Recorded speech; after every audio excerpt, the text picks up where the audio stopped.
Hello my dear student, welcome back to my YouTube channel. मेरे YouTube channel पर आप लोग का बहुत बहुत स्वागत है।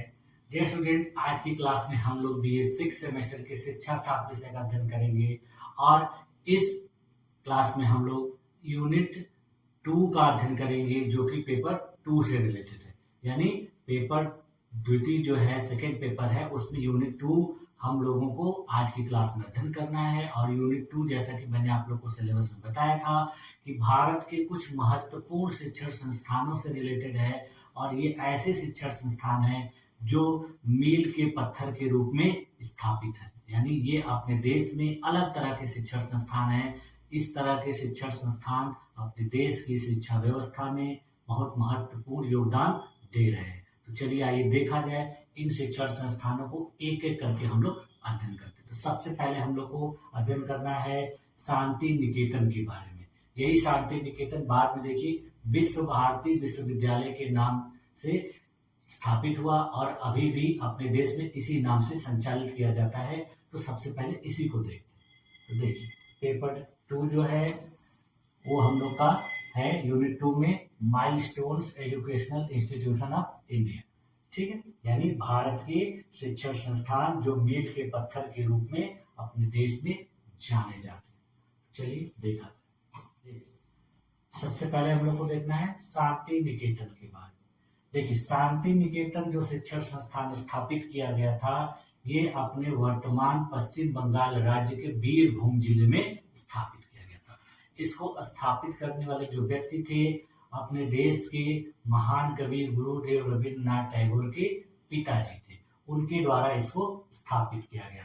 तो देखिए शांति निकेतन भारत के पश्चिम बंगाल राज्य में बीरभूम जिले के अंतर्गत बोलपुर के समीप स्थित एक प्रसिद्ध सांस्कृतिक और शैक्षिक केंद्र के रूप में स्थापित किया गया था। इसकी स्थापना नोबेल पुरस्कार विजेता कवि, दार्शनिक और शिक्षाविद रविन्द्रनाथ टैगोर ने की।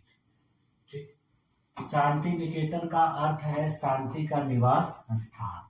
यह स्थान न केवल शिक्षा का केंद्र है बल्कि कला, संस्कृति और प्रकृति के संरक्षण का प्रतीक भी है।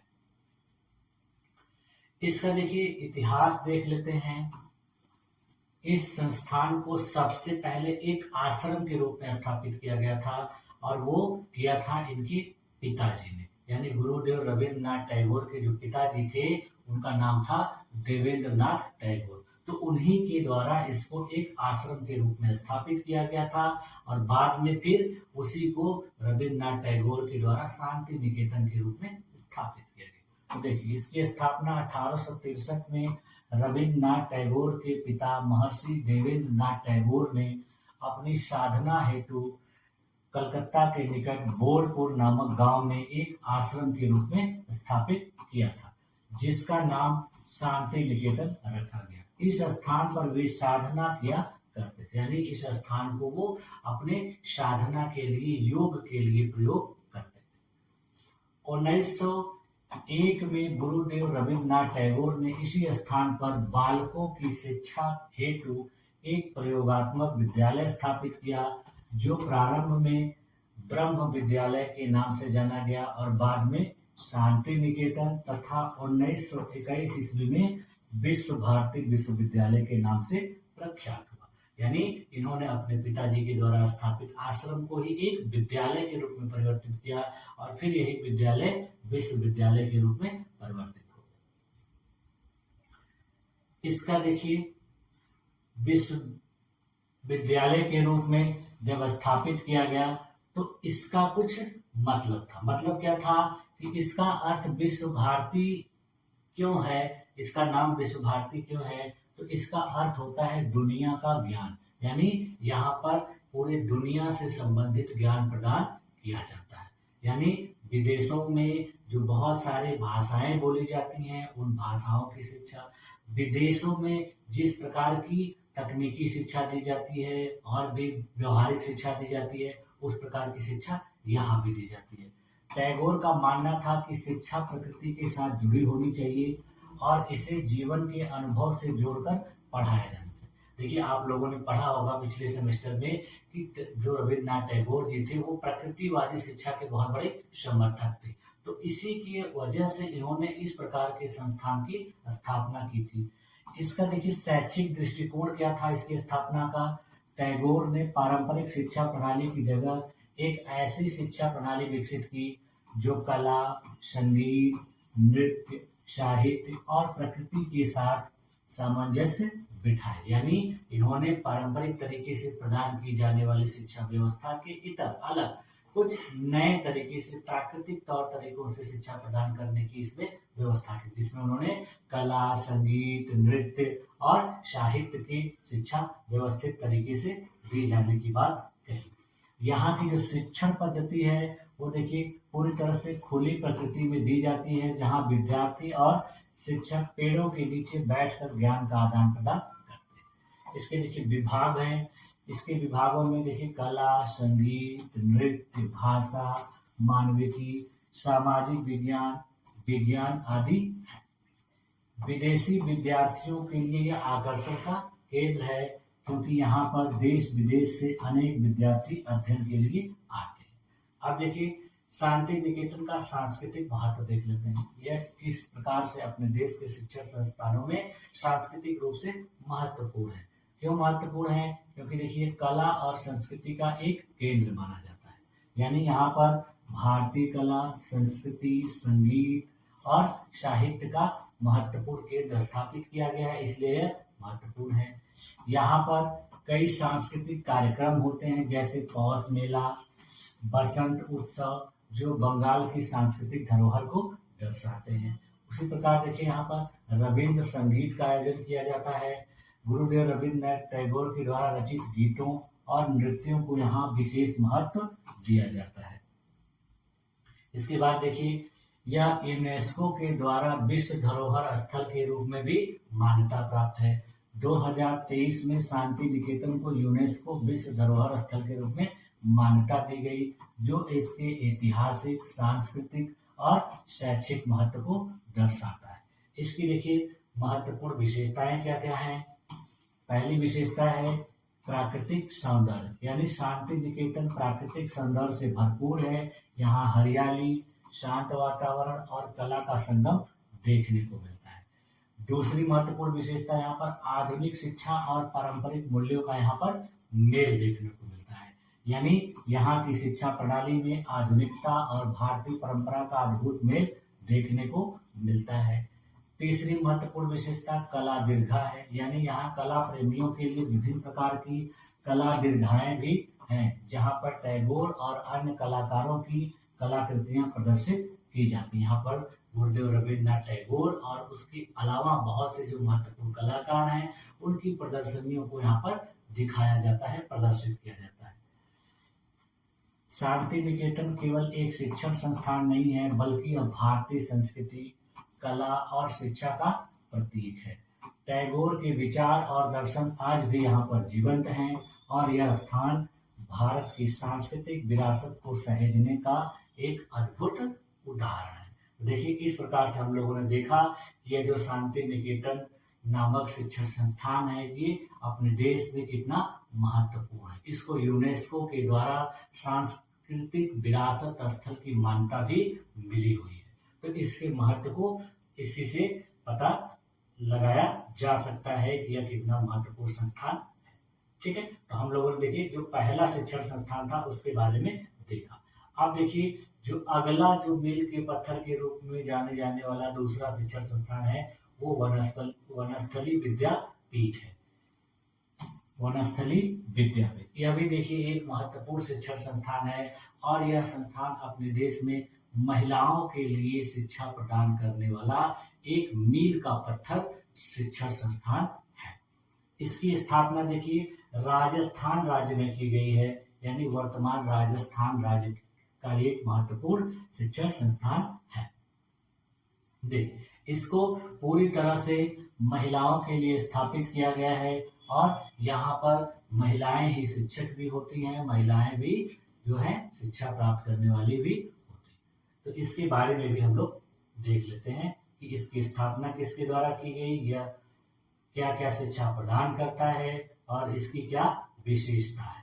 तो देखिए वनस्थली विद्यापीठ देखिए, वनस्थली विद्यापीठ महिला शिक्षा की राष्ट्रीय संस्था है जो राजस्थान के टोंक जिले की निवाई नामक स्थान पर स्थित है। यह एक प्रतिष्ठित महिला विश्वविद्यालय है जहां शिशु कक्षा से लेकर स्नातकोत्तर शिक्षण एवं अनुसंधान का कार्य किया जाता है। यह संस्थान महिलाओं को उच्च गुणवत्ता की शिक्षा प्रदान करने के लिए प्रसिद्ध है। इस विद्यापीठ को विश्वविद्यालय अनुदान आयोग अधिनियम की धारा 3 के अधीन भारत सरकार द्वारा सम विश्वविद्यालय घोषित किया गया, यानी इसको एक डीम्ड यूनिवर्सिटी के रूप में मान्यता प्रदान की गई है। यह विद्यापीठ भारतीय विश्वविद्यालय संघ तथा एसोसिएशन ऑफ कॉमनवेल्थ यूनिवर्सिटी का भी सदस्य है, यानी भारतीय विश्वविद्यालयों के साथ साथ यह कॉमनवेल्थ विश्वविद्यालयों का भी सदस्य बनाया गया है। यहाँ का वातावरण स्वतंत्रता का वातावरण है। यहाँ पर महिलाओं को, बालिकाओं को, बच्चियों को पूरी तरह से स्वतंत्रता प्रदान की जाती है बेहतर तरीके से शिक्षा प्राप्त करने के लिए। छात्राओं को अधिकतम स्वतंत्रता दी जाती है और उनके व्यक्तित्व के निर्माण का प्रयास किया जाता है। जो छात्रा 2-4 वर्ष वनस्थली में पढ़ लेती है उसके व्यक्तित्व में वनस्थली की झलक देखी जा सकती है। वनस्थली की विशाल पुस्तकालय में लगभग 1 लाख पुस्तकें हैं जिनमें उच्च कोटि के अनेक दुर्लभ ग्रंथ भी रखे गए हैं।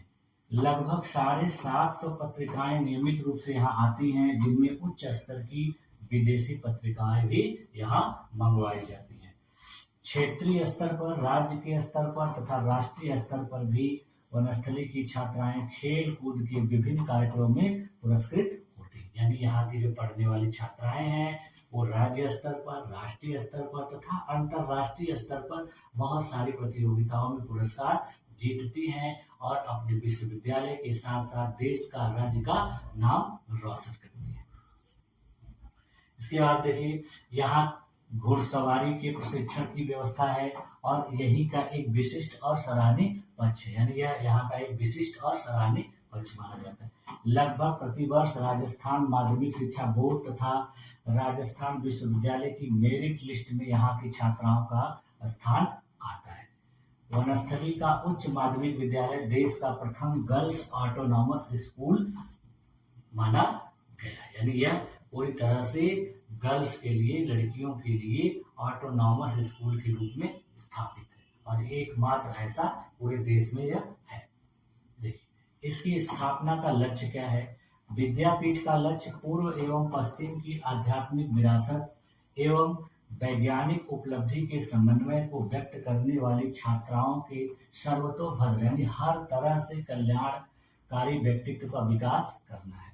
भारतीय महिलाओं को शिक्षा और आत्मनिर्भरता प्रदान करना ताकि वे समाज में अपनी विशेष भूमिका निभा सकें। इसके लिए स्थापना का इतिहास देख लेते हैं कि यह किसके द्वारा स्थापित किया गया था और स्थापित करने के पीछे किस व्यक्ति का इसमें योगदान था।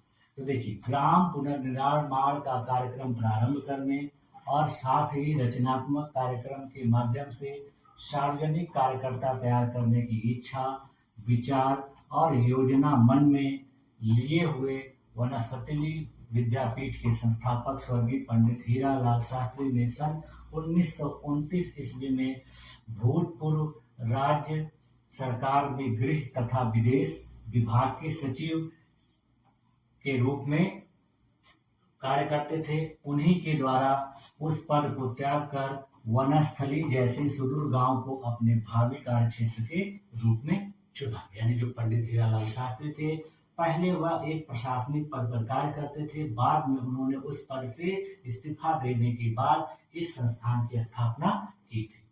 उनके साथ देखिए, उनकी पत्नी स्वर्गीय श्रीमती रतन शास्त्री भी इस कार्य के लिए आगे आए।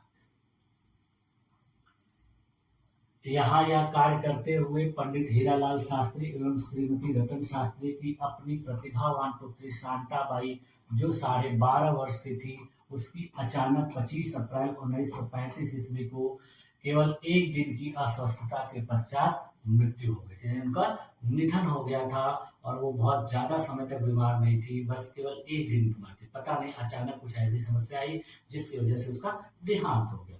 तो उन्होंने अपनी उस पुत्री की याद में भी इसको इस प्रकार से स्थापित किया, बनवाया कि भारत ही नहीं दुनिया की जितनी भी बालिकाएं हैं, लड़कियां हैं, महिलाएं हैं, वो यहाँ पर आकर बेहतर शिक्षा प्राप्त करेंगी।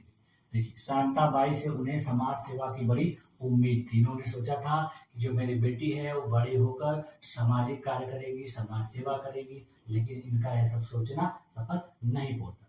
इसी अभाव और रिक्तता की भावनात्मक पूर्ति के लिए उन्होंने अपने परिचितों, मित्रों की 5-6 बच्चियों को बुलाकर उनके शिक्षण का कार्य प्रारंभ कर दिया और इसके लिए 6 अक्टूबर 1935 को श्री शांताबाई शिक्षा कुटीर की स्थापना की, जो बाद में वनस्थली विद्यापीठ के रूप में विकसित हुई। यानी शुरू में उन्होंने इसको अपनी बेटी के नाम पर ही स्थापित किया था और श्री शांताबाई शिक्षा कुटीर नाम रखा था और धीरे धीरे यही जो शिक्षा संस्थान था बाद में वनस्थली विद्यापीठ के रूप में विकसित हुआ। देखिए, इस संस्थान की विशेषता यानी वनस्थली शिक्षा की विशेषताएं क्या है। वनस्थली शिक्षा संस्थान की देखिए पंचमुखी शिक्षा और उसे संपन्न करने के लिए जो विशेष प्रवृत्तियां आयोजित किए जाती हैं, उनके आधार पर यहाँ की शिक्षा की निम्नलिखित विशेषताएं देखी जा सकती हैं। पहली विशेषता देखिए क्या है, यहाँ पर पूर्व और पश्चिम की आध्यात्मिक विरासत और वैज्ञानिक उपलब्धियों का समन्वय दिखाई देता है। दूसरी विशेषता देखिए, यहाँ सर्वांगीण प्रगतिशील शिक्षा प्रदान की जाती है। यहाँ पर भारतीय संस्कृति और आचार विचार पर बहुत ज़्यादा बल दिया जाता है। यहाँ पर व्यक्तिगत स्वतंत्रता, सामाजिक उत्तरदायित्व और मर्यादा पालन में संतुलन बनाया जाता है। यहाँ पर छात्राओं का जो जीवन है एक तरह से पूरी तरह से सादा जीवन होता है। यहाँ पर आदतन खादी पहनना जरूरी होता है। यहाँ पर अपने निजी तथा घरेलू कार्य स्वयं करने का आग्रह किया जाता है और छात्रावासों में बिना किसी भेदभाव के सामूहिक जीवन छात्राओं को जीना होता है, बिताना होता है। तो ये इसके देखिए महत्वपूर्ण विशेषताएं होती हैं। अब देखिए, यह शिक्षा का अखिल भारतीय केंद्र भी माना गया है और ऐसा क्यों माना गया है, इसके लिए देखिए क्या क्या महत्वपूर्ण बातें जरूरी है। देखिए, विभिन्न वर्गों और जातियों की लड़कियां भारत के प्राय सभी राज्यों और केंद्र शासित प्रदेशों तथा उसके साथ साथ कुछ विदेशी पड़ोसी देशों से भी, जैसे Nepal, Bhutan, Sri Lanka, Cambodia, Kenya, Kuwait, Thailand, Tanzania, Japan, Germany, USA आदि देशों से भी यहाँ शिक्षा प्राप्त करने के लिए छात्राएं आती हैं। इस प्रकार देखिए, जो विद्यापीठ है शिक्षा का अखिल भारतीय केंद्र तो है ही, यहाँ अंतर्राष्ट्रीय केंद्र के रूप में भी इसका उदय हो रहा है। इसी दृष्टि से विशेष शिक्षा क्रम में प्रवेश लेने वाली विभिन्न देशों की छात्राओं के लिए वनस्थली विद्यापीठ में शांता विश्वनियम नाम से एक अंतरराष्ट्रीय भवन का निर्माण किया गया है। मुख्यतया जो विदेशी छात्राएं हैं उनके पाठ्यक्रमों का आयोजन किया जाता है जो उस प्रकार से है, यानी जो विदेशी स्टूडेंट यहाँ पढ़ने के लिए आते हैं उनके लिए कुछ विशेष प्रकार के पाठ्यक्रमों का आयोजन किया जाता है, जिसमें जो पाठ्यक्रम है वो देखिए इस प्रकार से है, जिसमें देखिए गांधीयन विचार और व्यवहार, भारतीय चित्रकला, भारतीय संगीत, भारतीय नृत्य और भारतीय भाषाएं। इन शिक्षा पाठ्यक्रमों की जो अवधि है वो 1 वर्ष की होती है। ठीक, अब देखिए यह संस्थान जो है इसके साथ साथ शिक्षा और महिला सशक्तिकरण के लिए भी महत्वपूर्ण संस्थान के रूप में जाना जाता है। यह संस्थान महिलाओं को शिक्षा के साथ साथ नेतृत्व, आत्मनिर्भरता और सांस्कृतिक मूल्यों को सिखाने का कार्य करता है। यहाँ की शिक्षा प्रणाली देखिए कैसी है। वनस्थली विद्यापीठ का जो शिक्षा मॉडल है वो पंचमुखी शिक्षा प्रणाली पर आधारित है, जिसमें शिक्षा के 5 मुख्य पहलुओं पर बल दिया जाता है। जो 5 पहलू जो है वो क्या क्या है, देखिए सबसे पहले शारीरिक शिक्षा। यहाँ पर खेल, योग और व्यायाम के माध्यम से छात्राओं को बेहतर शारीरिक शिक्षा प्रदान की जाती है और उस शारीरिक शिक्षा के माध्यम से उनका शारीरिक विकास बेहतर तरीके से होता है। दूसरी चीज देखिए साहित्यिक शिक्षा दी जाती है। यहाँ पर अकादमिक और व्यावसायिक रूप से साहित्यिक शिक्षा प्रदान की जाती है। उसके बाद देखिए यहाँ पर आध्यात्मिक शिक्षा भी दी जाती है। यहाँ पर आध्यात्मिक शिक्षा में नैतिकता, संस्कार और आत्मिक विकास पर ध्यान दिया जाता है। इसके बाद देखिए यहाँ पर सौंदर्य शिक्षा पे प्रदान की जाती है, जिसमें देखिए कला, संगीत, नृत्य और अन्य सांस्कृतिक गतिविधियों की शिक्षा प्रदान की जाती है। और पांचवी जो शिक्षा व्यवस्था है उसमें सामाजिक शिक्षा दी जाती है, जिसमें सामाजिक सेवा, नेतृत्व क्षमता और समाज सेवा का विकास करने का ज्ञान प्रदान किया जाता है। इसके देखिए जो शैक्षणिक विभाग हैं और पाठ्यक्रम है वो किस प्रकार से हैं। देखिए वनस्पति विद्यापीठ में नर्सरी से लेकर पीएचडी तक की शिक्षा दी जाती है। यहाँ विभिन्न संकायों में पाठ्यक्रम उपलब्ध है, जिसमें देखिए कला और मानविकी, आर्ट्स एंड ह्यूमैनिटीज, विज्ञान, साइंस, वाणिज्य, कॉमर्स, अभियांत्रिकी और प्रौद्योगिकी यानी इंजीनियरिंग एंड टेक्नोलॉजी, प्रबंधन अध्ययन यानी मैनेजमेंट स्टडी, एजुकेशन शिक्षा, संगीत, ललित कला और नृत्य जैसे music, fine arts and dance की जो है पाठ्यक्रम में शामिल किया गया है। इसके देखिए क्या महत्वपूर्ण उपलब्धियां हैं। देखिए पहली उपलब्धि क्या है कि यह केवल महिलाओं के लिए विश्वविद्यालय है, यानी पूर्णतः यह महिलाओं के लिए ही है। यह भारत का एकमात्र विश्वविद्यालय है जो महिलाओं को संपूर्ण शिक्षा प्रदान करता है। दूसरी उपलब्धि, यहाँ आत्मनिर्भरता पर ज़्यादा बल दिया जाता है, यानी यहाँ पर महिलाओं को आत्मनिर्भर और सशक्त बनाने के लिए व्यावसायिक पाठ्यक्रम, कौशल विकास और नेतृत्व प्रशिक्षण प्रदान किया जाता है। तीसरी उपलब्धि क्या है, इसमें सांस्कृतिक गतिविधियां कराई जाती हैं, जिसमें देखिए भारतीय संस्कृति, कला, संगीत और नृत्य को विशेष महत्व दिया जाता है। इसकी वजह से इसकी तीसरी उपलब्धि मानी जाती है। यहाँ पर विभिन्न प्रकार के खेलों का आयोजन किया जाता है, जो राष्ट्रीय और अंतर्राष्ट्रीय स्तर की खेल प्रतियोगिताओं में भाग लेने का अवसर प्रदान करता है यहाँ की छात्राओं को। पांचवी उपलब्धि है यहाँ का अनुशासन और नैतिकता, यानी यहाँ की छात्राओं में नैतिकता और अनुशासन के प्रति जागरूकता विकसित की जाती है। तो इस प्रकार से यहाँ की उपलब्धियां हैं। उसके बाद देखिए इस संस्थान को अंतर्राष्ट्रीय मान्यता और पुरस्कार भी प्रदान किए गए हैं, जिसमें देखिए इसको नैक के द्वारा A++ ग्रेड दिया गया है। भारत सरकार के द्वारा इसको डीम्ड यूनिवर्सिटी का दर्जा प्राप्त है और राष्ट्रीय और अंतर्राष्ट्रीय स्तर पर पुरस्कार और सम्मान इसको प्राप्त हुए हैं। अब देखिए वनस्थली विद्यापीठ का जो है सांस्कृतिक महत्व, भारतीय परंपरा का यह संरक्षण करता है। यहाँ पर भारतीय परंपरा, संस्कृति और मूल्यों का विशेष ध्यान रखा जाता है। यहाँ पर उत्सव और कार्यक्रम आयोजित किए जाते हैं, जिसमें विभिन्न पारंपरिक और सांस्कृतिक उत्सव जैसे बसंत पंचमी, दिवाली, होली आदि का बृहद तौर पर आयोजन किया जाता है। तो देखिए इस प्रकार से हम लोगों ने क्या देखा कि जो वनस्थली विद्यापीठ है, नारी शिक्षा, सशक्तिकरण और आत्मनिर्भरता का प्रतीक है। यह संस्थान महिलाओं को उच्च शिक्षा, नैतिकता और नेतृत्व का पाठ पढ़ाता है। यहाँ से जो शिक्षित महिलाएं पढ़कर जाती हैं वो देश और दुनिया में विभिन्न क्षेत्रों में अपनी पहचान बना रही है।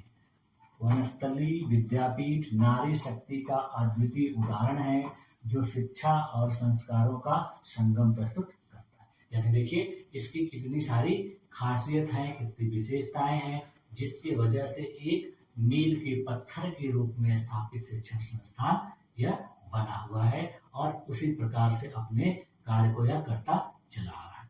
ठीक है, तो ये था दूसरा शिक्षण संस्थान। अब देखिए जो अगला शिक्षण संस्थान है, तीसरा शिक्षण संस्थान वह है महात्मा गांधी चित्रकूट ग्रामोदय विश्वविद्यालय। इसका पहले नाम जो था ग्रामोदय विश्वविद्यालय था, बाद में इसके नाम में संशोधन करके महात्मा गांधी के नाम से इसको स्थापित कर दिया गया, बदल दिया।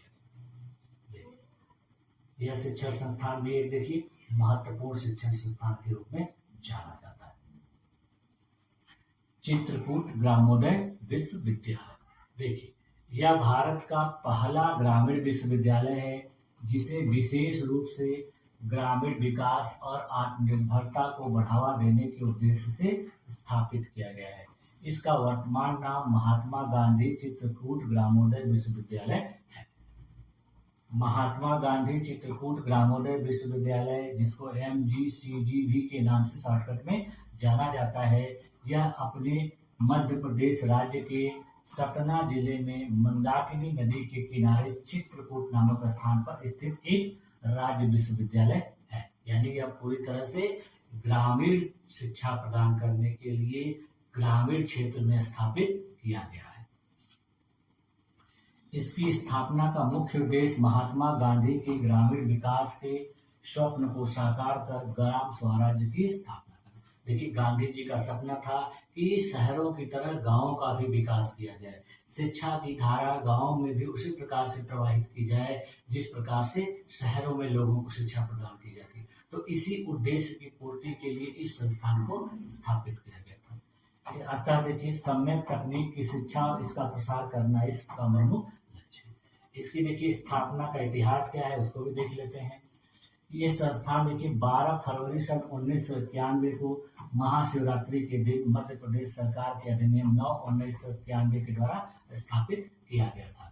इस विश्वविद्यालय की स्थापना महान समाज सेवी पद्म विभूषण नानाजी देशमुख के द्वारा की गई थी, जिन्होंने जीवन भर ग्रामीण विकास और आत्मनिर्भरता के लिए कार्य किया था। इस संस्थान को देखिए 2024 में नैक के द्वारा A++ ग्रेड दिया गया है। इस संस्थान की स्थापना का उद्देश्य क्या है? ग्रामीण क्षेत्रों के लोगों को बेहतर शिक्षा देना, उनको रोजगार के योग्य बनाना और उनके अंदर विकास के अवसर प्रदान करना है ताकि वे आत्मनिर्भर बन सके। अब देखिए इसका कार्य क्षेत्र जो है क्या है?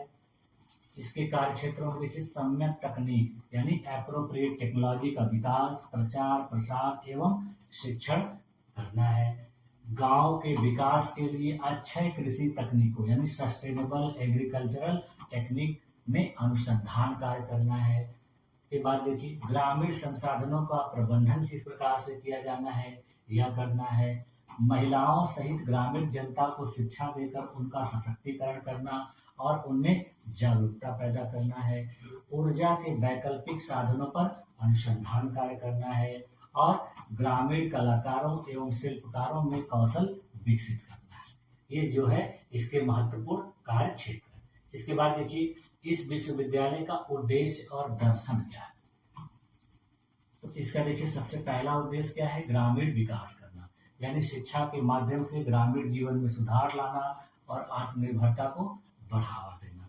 दूसरी चीज है स्थायी विकास, यानी ग्रामीण क्षेत्रों में रहने वाले जो लोग होते हैं, जो विद्यार्थी होते हैं, उनको खेती, पशुपालन, जल प्रबंधन और पर्यावरण संरक्षण जैसे कार्यों को करने के लिए प्रोत्साहित करना और उनको इसकी बेहतर शिक्षा प्रदान करना। सांस्कृतिक संरक्षण के अंतर्गत देखिए यहाँ पर ग्रामीण भारत की सांस्कृतिक धरोहर, परंपराओं और मूल्यों को संरक्षित रखना सिखाया जाता है और उसमें यहाँ के छात्रों को योग्य और ट्रेंड बनाया जाता है।